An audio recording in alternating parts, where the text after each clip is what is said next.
The state legislature took action to fundamentally change the electric utility market in Texas by implementing electric deregulation in January 2002.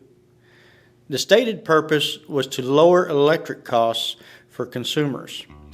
This legislation was referred to as electric deregulation or retail competition. After a decade, it is good to look back and ask, did it work? Deregulation of the electric utility industry opened up large portions of Texas to retail competition. Why did the legislature do this? There was a prevailing attitude that investor-owned utilities were making too much money and consumers were paying the price. You may not be familiar with the term retail competition unless you moved here from places like Houston or Dallas, where retail electric competition takes place. The law allowed electric co-ops and municipally owned utilities to determine if and when retail competition would take place in their service area. Cooperatives and municipally owned utilities did not believe retail competition was in the best interest of you, our consumers. We did a good job of convincing the legislature back in 2001 to give us time to study if this concept would really work for end users. The answer is very complicated, and the jury is still out on how successful this experiment has been. And we continue to hear the drums beat in the distance that makes us expect regulatory and/or legislative pressure to allow retail competition statewide in the not-too-distant future. So let's take a look at what this could mean for us. Texas Electric customers have historically been served by one of three types of utilities: investor-owned utilities, municipally owned utilities, and electric cooperatives. In 1999, the legislature approved Senate Bill 7, which mandated that retail electric competition begin on January 1st, 2002 for customers of investor-owned utilities in the ERCOT service area. The ERCOT service area represents about 85% of the entire Texas electrical load. Prior to this action, an investor-owned utility would typically own and provide the generation, transmission, and distribution, in essence, a fully integrated monopoly. Under this system, electricity flowed directly to the end-use customer from the utility. As a result of deregulation, the electric utility market was opened and allowed many more participants to market generation. These charts graphically illustrate the complexity of the deregulated market in Texas.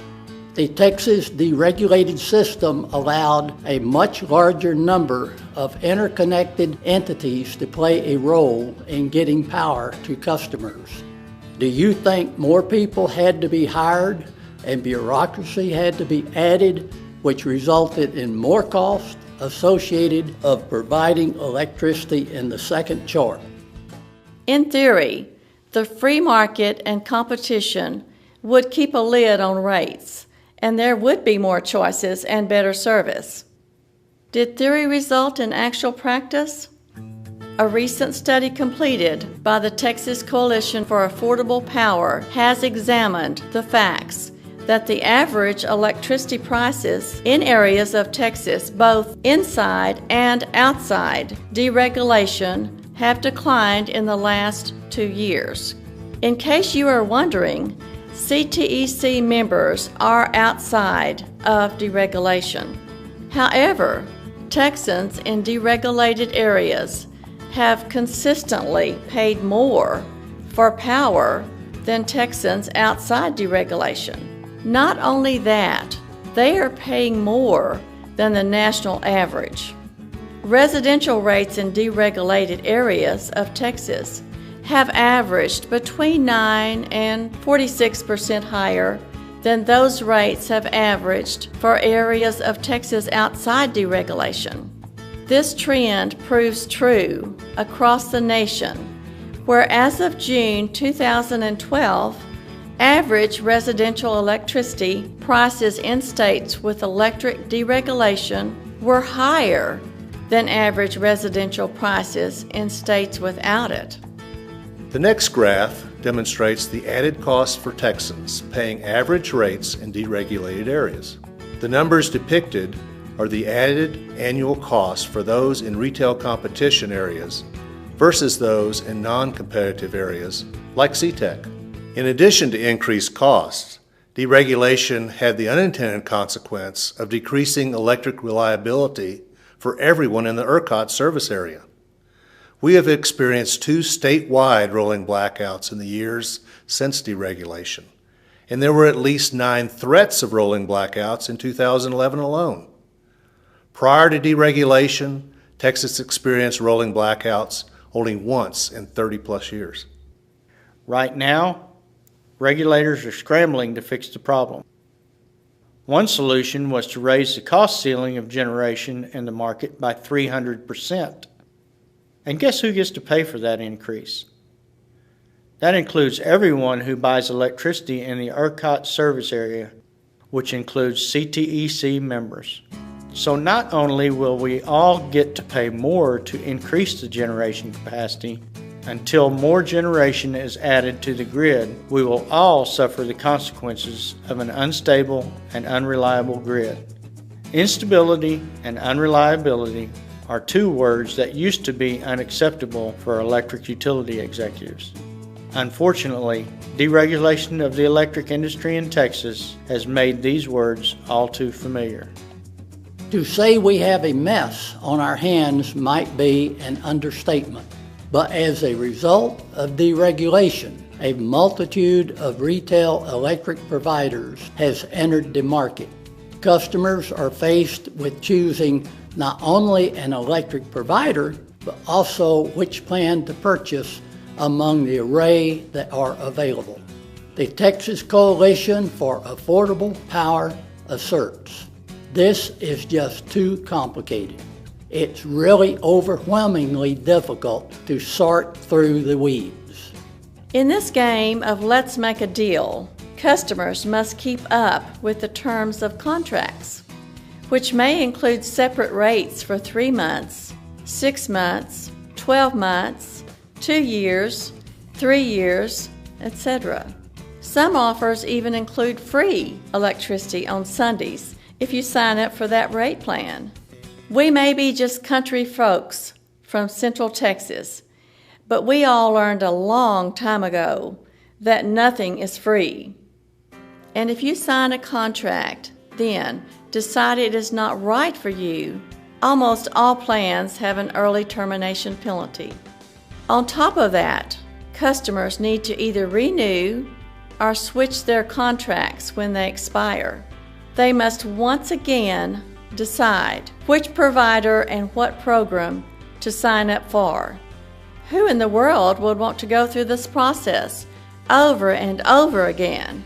In this let's make a deal game, a consumer can win or lose anytime they sign a contract. What if you took a 6-month term while gas prices were very low, but market uncertainty during those 6 months resulted in very high prices once it came time to renew? The same can be said for any contract.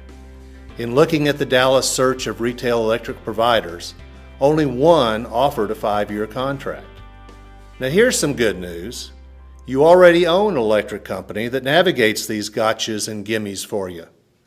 For many years, Central Texas Electric Cooperative has been professionally evaluating the wholesale power market to find the best deal possible for you, our owner members. CTEC takes the actual cost of power used, plus fuel premiums, the cost of providing and maintaining transmission and distribution facilities, service personnel, and that is your bill. Each year we pay members a return on their investment in the form of capital credits. Contrast this with the for-profit companies and the deregulated areas who add up the cost, then add a profit for their investors on top, and customers never see anything back. Given the profit motivation of the competitive retail supplier, do you believe they will do what CTEC does for our members? And what area code are they located? Do you have to call Ohio or overseas to report an outage? Who will serve you better? One that is run by folks who live in your community and operated by your friends and neighbors, or one whose closest office, even if there is an office, is 3 states away? As a cooperative, we, and I mean staff, board, and members, will need to further evaluate the costs and benefits associated with retail competition before we can make a decision to adopt it. We need to decide what type of business model to employ. Do we want the co-op to be the wires-only company? Do we want the co-op to compete for your retail electricity? Do we want the co-op to compete for retail electric beyond our current service area? As you can see, there are many options to consider once we go down this path. Not to mention evaluating the cost of new billing, recovering the costs of our existing contracts, costs of new regulatory compliance, impact on financing and credit, impact on capital credits, and a whole list of other considerations. Perhaps the most significant long-term consequence is, once we make the decision to enter the competitive market, there is no going back. We do not want an unintended consequence. We want to be intentional about our decision making, and we want to be prudent in evaluating all aspects of the issue. We want to inform our members so we can make the best decision for the future of this co-op and its members. It is imperative that we get it right. Let me assure you that we are committed to doing what is in the best interest of our members. If, after evaluating all the aspects of retail competition, we find that it is really beneficial for our members, then by all means, yes, we'll recommend we do it. Given what we know right now, though, we're not so sure it's a good thing. What we do know is that there is clearly a need to further evaluate it before we recommend our members even consider it. What we wanted to accomplish with this program is give you some history and food for thought. This issue continues to be discussed by regulators and legislators, and we may in future years be asked or pressured to put this issue up for a vote by our members. It is important that we keep our members informed, so we've begun the process.